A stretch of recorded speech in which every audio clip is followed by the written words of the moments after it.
Kaya ang mga alagad noon, hindi lang po sila pinag-uusig. Hindi lang sila pinipilit na sambahin ang Caesar.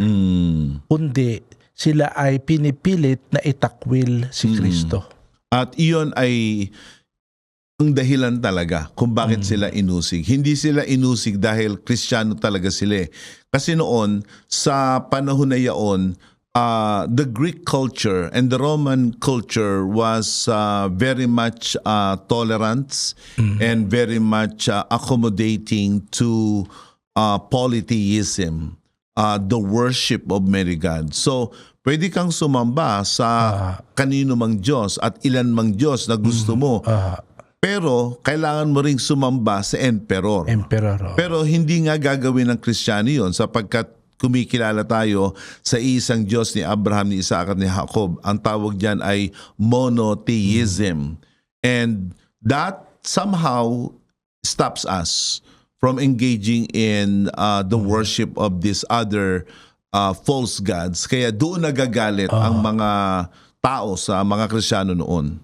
This brings us back right now to our present time, that despite the relatively low religious persecution that we're having here in the Philippines, but nevertheless, the whole system of the world is actually against us, and it is intolerable when it comes to the Christian values. Yun nga ang problema, Bishop, ngayon na itong call for religious tolerance, itong call for religious pluralism, it seems that it is only accommodating, it is only open to other world religions except for Christianity.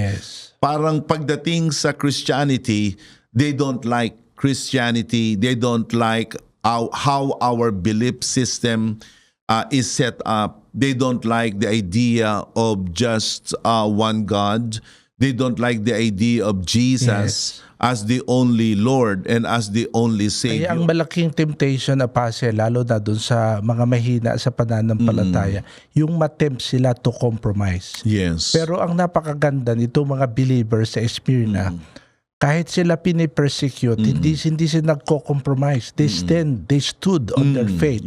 Katunayan, si Polycarp, ang isa sa mga famous na salita niya bago siya sunugin, sabi niya, 86 years I have served God. How dare I am to blaspheme my Savior and King. At sabi niya, 86 years, He has done me no wrong. Wala siyang nakita na anumang, kumbaga yung kanilang pagtitiis, hindi nila nakita yun Ang nakita nila yung kabutihan ng Panginoon, yung pagliligtas sa kanila. Kaya sabi niya, how dare I am to blaspheme my Savior and King. Talagang nanindigan siya hanggang sa wakas. Ito ang picture ng mga believers sa Smyrna. Sa ating panahon ngayon ay nananatili na mayroong pang-uusig. Not only to us Fourth Watchers, there are still a lot of people who slander us, smear us, and mock us, especially online. Even individual Fourth Watchers are being persecuted. And perhaps you who's watching now this Apostles' Take podcast, you yourself is at the receiving end of persecution. We hope and pray that you will be inspired by the resilience and by the courageous stand of the church at Smyrna against this persecution. So, wag po tayong bibitiw. Tayo po ay manindigan, makipagbaka ng mabuting pakikipagbakan ng pananampalataya. At gaya ni Polycarp, ay magkaroon tayo ng paninindigan.